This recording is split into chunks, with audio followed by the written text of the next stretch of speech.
The chamber of the Galactic Council was a place designed to impress. It was vast enough to hold hundreds of delegates, its ceiling arched high like the inside of a great cathedral, lit by bands of silver-white light that shifted softly to match the mood of the gathering. The walls shimmered with threads of polished crystal that captured and reflected faint glows from the banners of each attending species. For the Sith ambassador Kyrith, who had attended dozens of such meetings over the years, it always felt more like theater than diplomacy. Today, however, the performance belonged not to ritual or pageantry, but to a question that had been whispered too long without answer. Kyrith adjusted the folds of his robe as he rose from his seat. His scaled hands tightened around the edges of his data slate, more from nerves than necessity. He had rehearsed these words in his mind for weeks. Every species had wondered the same thing, yet none had dared to ask it aloud, fearing insult or the collapse of fragile trust. But silence had gone on too long, and the unease only grew. His voice, when he spoke, carried with unexpected clarity across the chamber. "Honored Council, I rise today not with accusation, but with concern that belongs to all of us. We welcome the humans among us. We admire their energy, their ingenuity, and their commitment to treaties. Yet a question remains, one that cannot be ignored any longer." The chamber quieted, delegates shifted in their seats. The human delegation, seated near the chamber's center, sat still as stone. Kyrith continued, "Every analysis of human fleets, every observation of their convoys, every report from our own travelers paints the same picture. Humans travel as if the void itself is their enemy. Their civilian ships are built like war barges, with more defense systems than some of our patrol vessels. Their soldiers carry weapons in numbers beyond what most species would consider practical. Even in places of peace, humans arm themselves with a vigilance that borders on obsession." A ripple of sound moved through the chamber, hushed conversations, sharp intakes of breath, a few murmurs of agreement. Kyrith pressed forward. "This is not the custom of any other member world. We live in peace under the charter of this council. We have disarmed, or at least reduced the weight of our militaries to what is needed for stability and deterrence. Yet humans behave as though war lurks behind every shadow." His eyes swept the assembly, his pupils narrowing. "I ask now what so many have asked in private. Why are humans so heavily armed? And what secret lies behind this burden they carry?" For a moment the council chamber was still. Then all eyes turned toward the humans. Ambassador Reyes, who led their delegation, remained seated. He was not a tall man, nor especially imposing, but he carried himself with an air of calm authority. His uniform was simple, lacking the ornate details that many other ambassadors wore. At his side sat military attachés in darker attire, silent, their expressions carefully unreadable. Reyes folded his hands and looked across the chamber without flinching. "Ambassador Kyrith," he said, his voice steady and measured, "you ask a fair question. It is one that deserves an answer, but perhaps not here." Murmurs rose again. "Not here. In the heart of the council, with every species represented and in the presence of open recorders. What possible reason could humans have for avoiding the question before all?" Reyes did not falter. "There are matters that cannot be explained in full within a public session. History, details, truths that were never meant for open broadcast. If you wish for an answer, then I will offer it, but not in this chamber, not for the archives." The refusal to speak publicly landed heavier than any accusation. Kyrith felt his chest tighten. The humans were hiding something. That much was undeniable now. But what? Was it simply pride, the reluctance to admit to paranoia? Or was there truly a hidden history, some wound in their past so deep that they refused to share it before the galaxy? Delegates around the chamber exchanged uneasy glances. Some looked at the humans with suspicion. Others studied them with a new wariness, as though noticing the way their uniforms hung not for display, but for utility, the way even unarmed officers sat like soldiers ready to act at a moment's notice. Kyrith realized that his own pulse had quickened. He had spoken the question. He had forced it into the light. But the answer, whatever it was, would not come easily. Ambassador Reyes rose at last, offering the faintest of nods. "If you wish to know the truth, then you will have it. But understand this, it is not an answer given lightly, and once it is known, it cannot be forgotten." The chamber fell into silence, a silence heavy enough that even the humming lights above seemed muted. And in that silence, Kyrith understood, the humans were not simply unusual allies. They were keepers of a secret, one heavy enough to shape everything that came after. The chamber's session closed with an uneasy air. No final decision had been reached, no applause, no mutual declarations of unity. Delegates drifted away with whispered conversations trailing behind them like shadows. Some glanced back at the human delegation, their expressions wary, uncertain whether to see them as allies, eccentrics, or something far more dangerous. Ambassador Kyrith remained still until most had gone. His scales prickled as he turned his gaze toward the humans. Ambassador Reyes was waiting, speaking quietly to his aides. When he caught Kyrith's eyes, Reyes gave the faintest gesture toward one of the side corridors, a silent invitation. Kyrith followed. His guards trailed a few steps behind, their presence more ceremonial than practical, yet their movements were sharp with suspicion. They entered a quieter hall, its walls lined with silver panels meant to absorb sound and shield discussions from the chamber outside. The humans walked ahead, purposeful but not hurried, their steps echoing lightly in the long corridor. At last they reached a smaller conference chamber, dimly lit, its round table surrounded by smooth chairs. This was not the grand hall of speeches and declarations.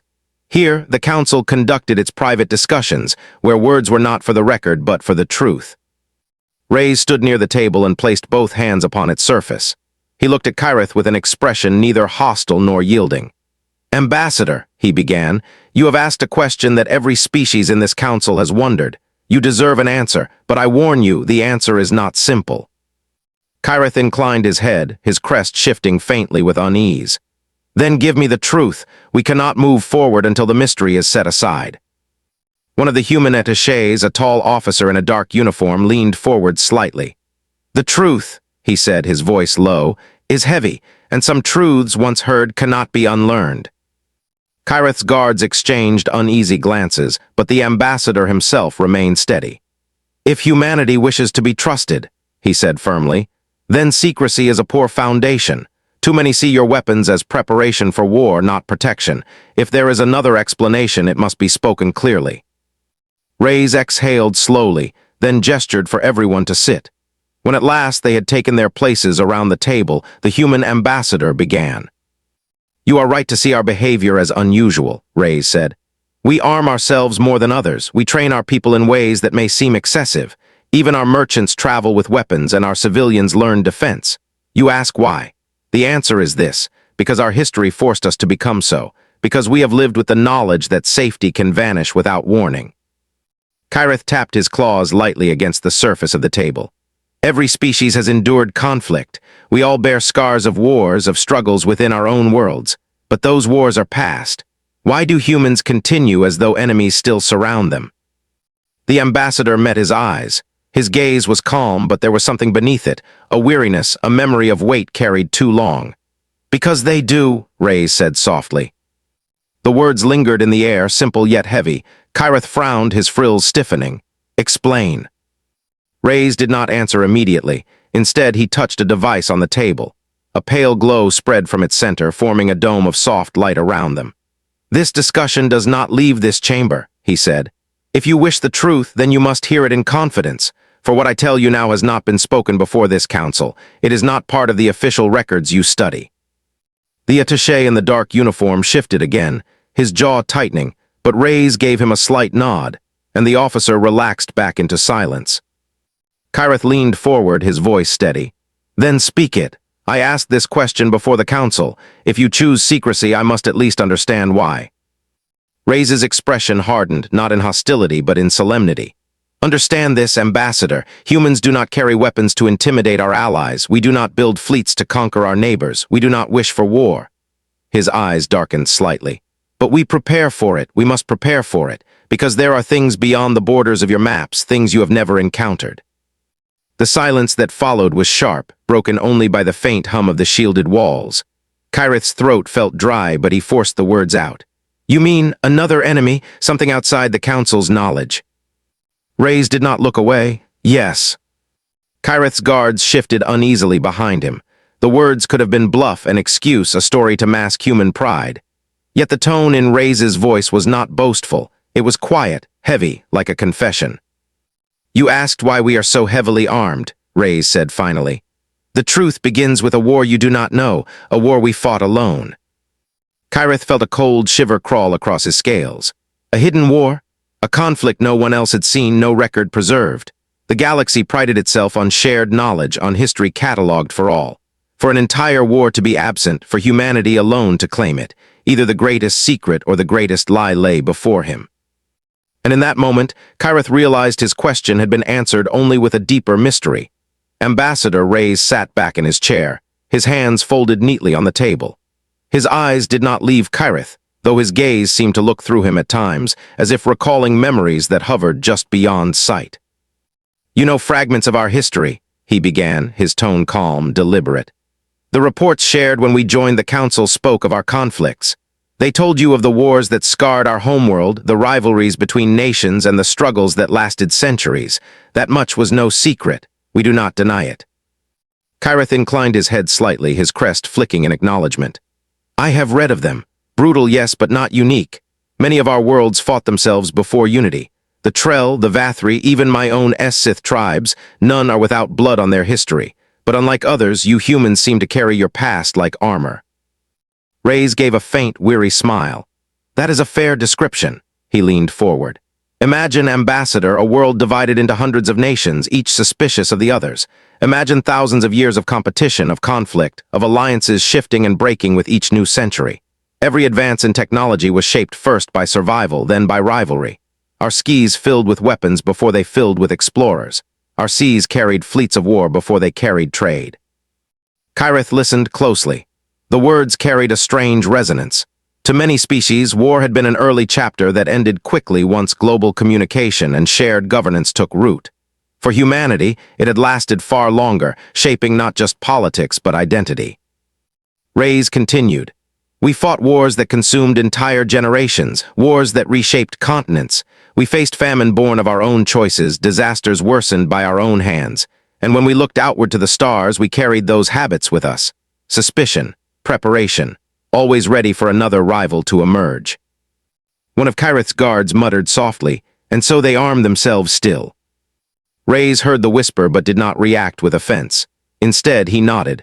"Yes, that is part of it. We learned the cost of being unprepared. We learned the cost of assuming peace would last forever. But there is more." The chamber's light shifted faintly, reflecting against the polished surface of the table. Reyes drew a long breath, his expression tightening. "You are correct, Ambassador Kyrith. The history you have studied explains much of our caution, but not all. It is only the beginning of an answer." Kyrith leaned forward, his scales catching the pale light. "Then speak the rest. If you claim humanity arms itself because of more than history, then what is it?" Reyes did not answer immediately. He glanced toward the military officer seated at his side. The man's jaw was tight, his eyes fixed forward, but he gave the smallest nod. Permission, or perhaps resignation. Turning back to Kyrith, Reyes began again, his voice quieter now. "We call it the Silent Century. It is not part of the records you were given when we joined this council.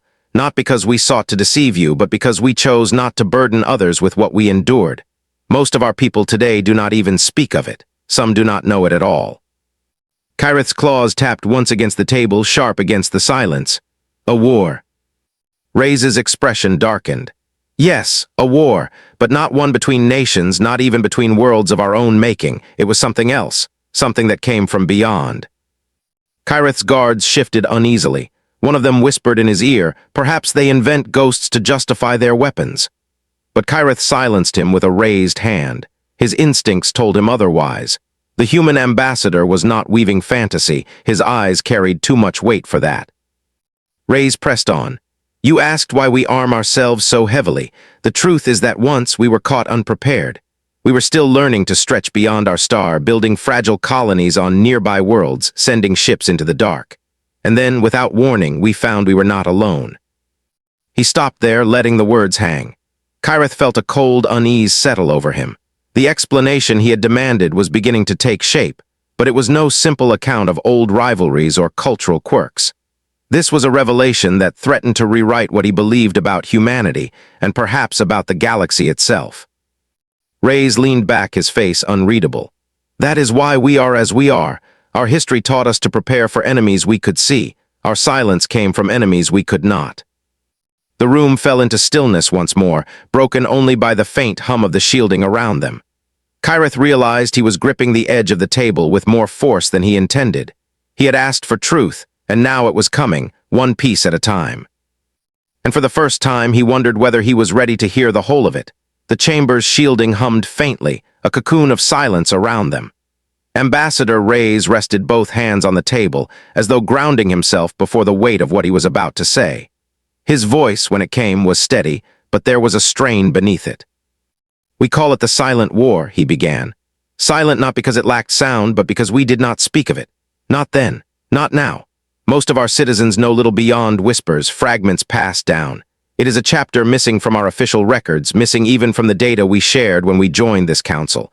We concealed it because we were not certain how others would react, or whether anyone would believe us at all." Kyrith's frills twitched uneasily. Concealing history was dangerous. Among the council's member worlds, transparency was valued above all. Yet the tone of Reyes' voice was not the arrogance of a secret keeper, but the weight of someone haunted. "Explain," Kyrith urged quietly. Reyes nodded once. "A century ago, humanity had just begun to reach beyond its own star. We had outposts on our moon, colonies on nearby planets, a scattering of stations drifting at the edge of our system. We were young, ambitious, and unprepared, and that was when they came." He tapped the projector on the table. A sphere of light unfolded in the air, displaying a crude map of Sol, Earth system. Points of light marked the inner planets, their colonies still small and scattered. Then, at the system's edge, new lights appeared. Not human ships, not vessels bearing any known shape or signature. "They arrived without warning," Reyes said. "No hails, no demands, no language, only silence and then destruction. One of our stations at Neptune vanished first. At first we thought it an accident, a system's failure. Then another station disappeared, then a ship, and then finally something reached Mars." The image shifted. The colony on Mars appeared, rows of habitats spread across the red surface, linked by long tunnels and domes. The next frame showed twisted ruins, shattered domes, black scars gouged deep into the planet's dust. Kyrith's breath caught faintly. "What were they?" he asked. Reyes shook his head. "We never learned. Their ships were unlike anything we had seen, neither purely mechanical nor alive, but something in between. They moved with precision, as if controlled by a single mind, yet struck with the hunger of predators. They harvested everything they touched, metal, stone, water, even air, stripping worlds and wreckage alike. We called them the Unknown because we had no other name." The military attaché beside Reyes finally spoke, his voice low. "They never answered our signals, they never communicated, they simply advanced. Every attempt at negotiation was ignored, every attempt at retreat was pursued. They came with one purpose, consumption." Kyrith's claws pressed tighter against the table. His instincts rebelled. The Council's archives contained no record of such a foe. No exploration reports had spoken of them. Was this exaggeration? A fable meant to frighten? Yet the images in the projection were detailed, raw, and carried the feel of unaltered record. Reyes continued. "At first we underestimated them. We thought they were raiders, scavengers. We tried to repel them with fleets meant for defense, fleets too small, too fragile. We lost entire convoys in days. Our colonies were evacuated or destroyed one by one. Earth itself prepared for invasion." The map flickered, showing lines of retreat from Mars inward toward Earth.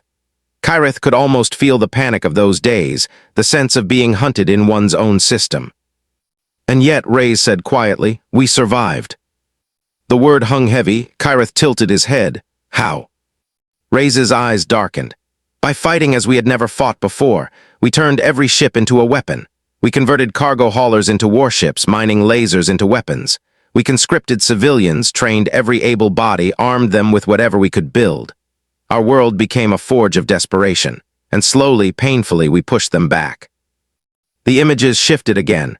Wreckage of strange vessels drifting in the void. Battles fought above barren moons. Soldiers in armored suits fighting against twisted, insect-like machines that looked almost alive. Kyrith's frills trembled.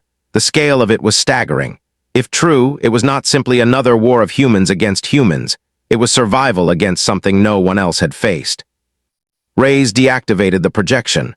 The sphere collapsed back into the table, leaving only silence between them. "That," he said softly, "is the chapter we never shared. We fought them alone and we prevailed, but only just. And when it was over, we erased most records, not from shame, but because we feared what would happen if others knew. Would they believe us? Or would they panic? Would they turn their weapons toward us, fearing that we carried some hidden contagion, some curse that drew such an enemy?" Kyrith's chest rose and fell quickly. He wanted to deny it, to accuse the humans of fabrication. Yet something in Reyes' voice and the weariness of his eyes resisted dismissal. This was not a tale invented to justify weapons. This was memory. This was scar. And so, Reyes finished, we remain armed, not because we wish for conquest, but because we know what it is to face annihilation, and we know it may not be over. Kyrith swallowed hard, his throat dry. He had demanded an answer, and he had been given one. But it was not an answer that calmed suspicion. It was an answer that spread unease, an answer that hinted the galaxy itself might one day share humanity's fate. For a long while, no one spoke. The hum of the chamber's shielding seemed louder than before, as though the room itself was alive, holding its breath. Ambassador Kyrith sat rigid in his chair, his scaled fingers still pressing lightly against the smooth table. His eyes lingered on Ambassador Reyes, searching for cracks in his expression, some flicker of arrogance, some telltale sign of falsehood. But Reyes simply sat there, quiet, steady, his face lined with the weight of memory. Finally, one of Kyrith's guards broke the silence. "Ambassador," the guard whispered, leaning close, "do not be taken in. Their words are shadows without substance. Where is the evidence? Where are the records in our archives? A war of this scale could not go unnoticed. Perhaps they invent monsters to excuse their weapons." Kyrith almost silenced him with a gesture, but part of him clung to the doubt. The guard was right. No other world had seen such creatures. No scout ships, no explorers, no traders had ever reported beings that matched the description of the unknown. Could humanity truly have faced them alone? He turned his gaze back to Reyes. "You must understand," he said carefully, "what you ask us to believe strains reason. A hidden war, fought only by your kind against an enemy no one else has ever seen. You claim survival against something capable of stripping colonies bare, yet no trace has ever reached the wider galaxy." Reyes inclined his head as if expecting the question. "I know how it sounds. I know how it looks. Even among our own there are those who doubt. They believe the silent war a tale exaggerated by governments, a story to justify our militarism. They look at us and see paranoia, not preparation." "Perhaps they are right," Kyrith pressed. "Perhaps this war is legend, a myth you built to unite your people." Reyes' eyes hardened slightly. "If it were myth, Ambassador, I would not carry its weight in my bones." His tone was low, but each word struck like stone against stone. The military officer at his side shifted, his voice quiet but firm. "We buried millions, that is no myth." Kyrith's throat tightened. The words were not shouted, not offered with bravado. They were simple, final. Yet the doubt would not release him. He leaned back slowly, his crest flattening as his thoughts churned. If the humans spoke truth, then the galaxy was more fragile than the Council dared admit. If they lied, then humanity was hiding something dangerous behind their story. Neither path gave comfort. The second guard, younger and less restrained, spoke aloud. "Ambassador, forgive me, but this is deception. Look at them. They hide behind secrecy, behind claims that cannot be proven. They tell stories of unseen enemies to mask their thirst for weapons. Do not let them twist fear into acceptance." Reyes did not react with anger. He looked at the guard for a long moment, then back to Kyrith. "Skepticism is natural. You should question us. But you asked why we arm ourselves, and I will not give you half-truths in return. Believe me or not, Ambassador, our burden remains the same."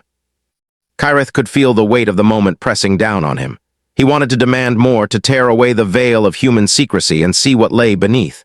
But something about the way Reyes spoke, the quiet steadiness, the absence of triumph, gnawed at his certainty. If this was deception, it was masterfully crafted. If it was truth, it was darker than anything the Council had imagined. He let out a slow breath. "I must tell you, Ambassador Reyes, your explanation raises as many questions as it answers. If what you say is true, then why remain silent for so long? Why not call for help? Why not share your burden with others?" Reyes' face grew solemn. "Because we feared what would happen if we did. At that time, we were not members of this council. We were new, untested, untrusted. If we had broadcast our war across the stars, we feared two outcomes: that no one would come and we would die alone, or worse, that others would come and our home would be judged too great a risk to preserve." Kyrith's frills stiffened. "You feared the council itself." "We feared panic and judgment, and yes, perhaps even destruction at the hands of those who saw us as a liability." The admission cut deeply. Kyrith's guards exchanged uneasy glances. To admit mistrust of the council was bold, even dangerous. Yet once again, Reyes had spoken without heat, only with the tired honesty of someone who had lived it. Kyrith lowered his gaze. He felt the room's silence pressing in, the tension winding tighter with every word. He did not know if he could believe the humans, but he could not dismiss them either, and that uncertainty, he realized, was its own kind of weapon. Finally, he looked up. "You have told me your story, but story alone cannot carry the weight of proof. If you would have me believe, if you would have the council believe, then you must show us something that cannot be denied." Reyes' expression did not change, but there was a glint in his eyes, one that carried both reluctance and inevitability. "Yes," he said softly, "then it is time to show you." The words lingered like the promise of a storm, heavy and unavoidable. Ambassador Reyes did not rise at once. He sat quietly for a moment longer, as though weighing the cost of what he was about to do. The room seemed to shrink around them, the humming of the shielding suddenly louder, almost intrusive. Finally, Reyes reached for the small, secure case beside his chair. Its surface was matte black, locked with layered seals. He placed it on the table with deliberate care. Kyrith's frills stiffened.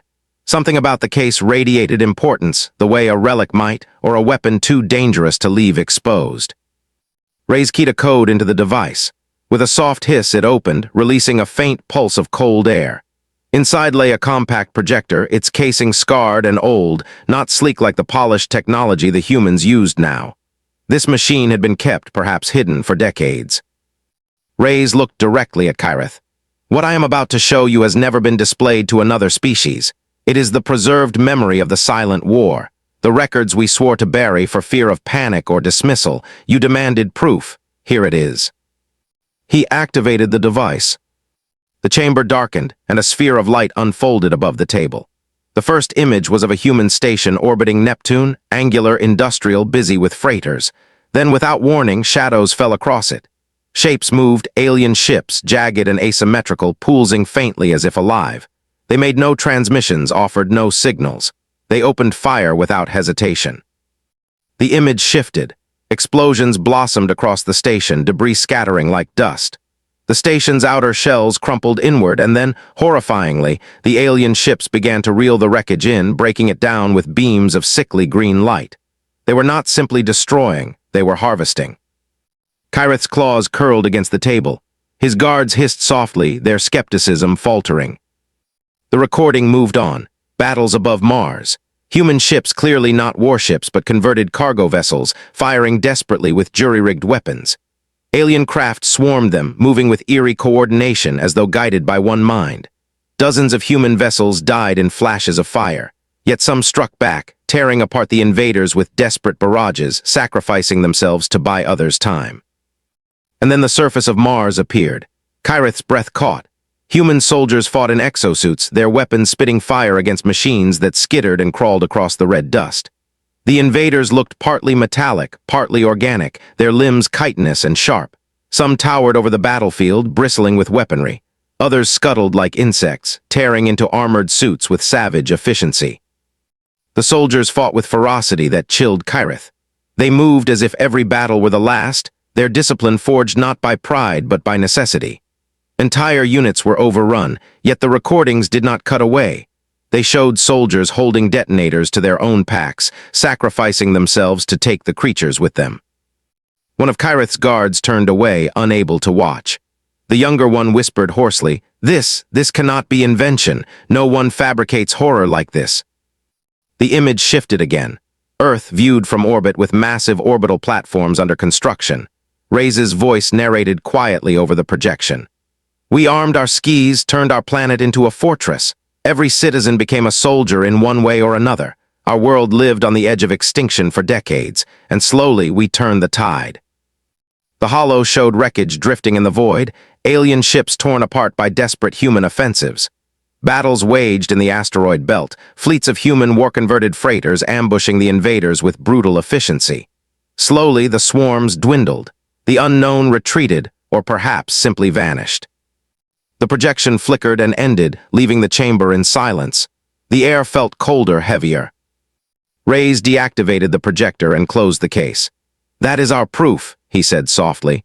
"That is why our fleets are heavy, why our merchants carry guns, why our soldiers prepare for war even in times of peace. We do not do it for conquest. We do it because we know what hunts in the dark. Kyrith's throat felt dry. He tried to speak, but words failed him at first. His guards said nothing either. Even the younger skeptic seemed struck dumb. The images were not polished propaganda. They carried the raw edges of desperation, of survival etched into the bones of a people. At last, Kyrith found his voice. "And you believe they will return." Ray's eyes were tired but unwavering. "We do not believe, we know they were not destroyed entirely. Too many ships vanished into the void. Too many trails ended without conclusion. They retreated, not perished. And one day, when they are ready, they will come again, perhaps for us, perhaps for all." The silence that followed was different now. It was not doubt, not suspicion. It was the silence of beings staring into a truth larger than themselves, a truth they wished desperately were false. Kyrith sat back slowly, his claws loosening from the table's edge. The question he had demanded was answered, but the answer felt like a door opening into darkness. Humanity's weapons were not madness nor arrogance. They were preparation. And perhaps, if the humans were right, they were the galaxy's only shield against a nightmare that had yet to return. For a long while after the projection faded, no one dared to speak. The chamber's shielding hummed softly, but even that steady vibration seemed fragile, like a thread stretched too thin. Ambassador Kyrith sat rigid in his chair, claws flexing against the smooth table, unable to shake the images from his mind. The harvest beams tearing stations apart, soldiers detonating themselves rather than being taken, the eerie silence of those jagged alien ships. It was his younger guard who broke the silence first, his voice hoarse. "Ambassador, those were no fabrications. The fear in their soldiers' faces, the desperation in their tactics, no stagecraft could mimic that. The humans, they truly lived through it." Kyrith did not answer. His throat felt tight. He thought of all the years he had dismissed humanity as reckless, as a species clinging to weapons out of arrogance. Now, he wondered how much of their apparent boldness was not pride but scar tissue. Ambassador Ray's closed the case with slow precision and folded his hands atop it. His eyes swept the chamber, not challenging, not triumphant, but solemn. "You asked for answers," he said, voice low, steady. "Now you have them. Humanity arms itself not for conquest, but because we have lived with extinction at our door. We survived only by learning to fight until we had nothing left to give. And though we drove the unknown away, we never destroyed them." Kyrith found his voice at last, though it cracked slightly. "You claim they will return, that this nightmare is not finished." Ray's nodded once. "It is not a claim, Ambassador. It is a certainty. The unknown do not negotiate, they do not surrender, they do not tire, they consume, adapt, and move on, and they are patient. Decades may pass between their strikes, centuries perhaps, but they will come again, and when they do, they will not come only for Earth, they will come for every star with life." The older guard shifted uneasily, his crest trembling. "Then why not tell us sooner? Why not warn the Council when the first battles began?" Ray's exhaled slowly. "Because fear spreads faster than truth. At the time we were fractured, newly stepping onto the galactic stage. We feared that if we spoke, you would not unite to help us, you would unite to quarantine us, to burn our world before the fire spread. We chose silence, and we bore the burden alone." Kyrith could not deny that possibility. He knew well the whispers in the council chambers, the suspicion cast on younger civilizations. If Earth had cried out in those early years, would the council truly have answered with aid, or with weapons aimed at humanity itself? He had no comforting answer. Ray's leaned forward, his gaze steady on Kyrith's. "But silence cannot last forever. We have carried this truth for generations. We have built fleets, trained soldiers, and turned our culture into one of vigilance because we know what waits beyond the dark. But we are no longer alone. Now we are members of this council, and you deserve to know what hunts in the void." The weight of his words settled heavily over the chamber. Kyrith's younger guard spoke again, softer this time. "Ambassador, if what they say is true, then their weapons are not madness, they are a shield." The older guard's eyes narrowed, though not with skepticism, but with dawning unease. "And if what they say is true, then all our worlds are unprepared." Ray's gave a small nod. "That is why we share this now, not to frighten, not to boast, but to warn. We do not want to stand alone again when they return. You saw what it cost us. Imagine what it will cost the galaxy if we are not ready." Kyrith felt a chill ripple across his scales. The humans were not asking for pity. They were not seeking forgiveness for their secrecy. They were offering a warning, one carved into them through generations of suffering. He thought of the council chambers, the endless debates, the posturing of ambassadors who measured threats in percentages and policy statements. How would they react to this? Would they believe? Would they dismiss it as human paranoia? Or worse, would they believe and panic, fracturing the fragile balance of peace across the stars? Reyes seemed to sense his thoughts. You are not the first we have told, Ambassador, but you are among the first we trust to carry this truth with the weight it deserves. Whatever you choose to do with it, know this. Humanity will be ready. When the unknown return, we will not be caught unprepared again. There was no arrogance in his tone, only quiet certainty, and that certainty was more unsettling than any boast. Kyrith lowered his gaze, his frills pressed tight against his skull. The answer he had demanded had been given, but it was an answer that opened more questions, questions with no comforting solutions. Humanity had not simply armed itself for survival. They had armed themselves for a war the rest of the galaxy did not even know was coming. The silence that followed felt less like disbelief and more like the stillness before a storm. The chamber remained cloaked in silence long after Ambassador Reyes finished speaking. The faint hum of the shielding sounded almost thunderous now, pressing against the ears of everyone present. For Kyrith, the silence was not merely the absence of sound. It was the echo of everything he had just seen. Stations torn apart, soldiers sacrificing themselves, a species forced to learn war the way others learned farming or song. Kyrith's claws drummed lightly against the table, not in impatience but in thought. His guards stood rigid, uncertain of their ambassador's judgment. The younger one's eyes burned with shock, but also with a strange new respect. The older one's posture was tense, as though bracing for a decision that might reshape not only their careers, but the fate of their people. Reyes waited calmly. He offered no further words, no coaxing. He had given his truth, and now he let its weight settle. Finally, Kyrith broke the silence. His voice was low, rougher than usual. Ambassador Reyes, you have placed a burden on me heavier than any treaty or negotiation. You have told me a truth my people will not want to hear. A truth the Council may dismiss, or worse, may fear so deeply that it fractures them. Do you understand the risk of what you ask? Reyes inclined his head. I do, but I also know the greater risk is silence. The unknown will not wait for us to argue politics when they return. Every day spent in disbelief is a day lost in preparation. We have learned this lesson in blood. Kyrith's frills twitched. He thought of the council chamber, rows of ambassadors from hundreds of species, each with their own histories, their own fears, their own pride. To tell them this story would ignite chaos. Some would accuse humanity of fabrication. Others would panic, demanding immediate militarization. Still others might see opportunity, seeking power in the guise of protection. The council was fragile enough even without the shadow of such a threat. And yet, what if Reyes spoke the truth, as every fiber of Kyrith's instincts now believed he did? Could he risk ignoring it? Could he, in the name of preserving order, gamble with the survival of countless worlds? The younger guard shifted, daring to speak. Ambassador, forgive my boldness, but if they are right and we do nothing, then all of us are vulnerable. Perhaps humanity's vigilance is not paranoia, but foresight. The older guard gave a slow, grudging nod. And perhaps our disdain for their weapons has been blindness.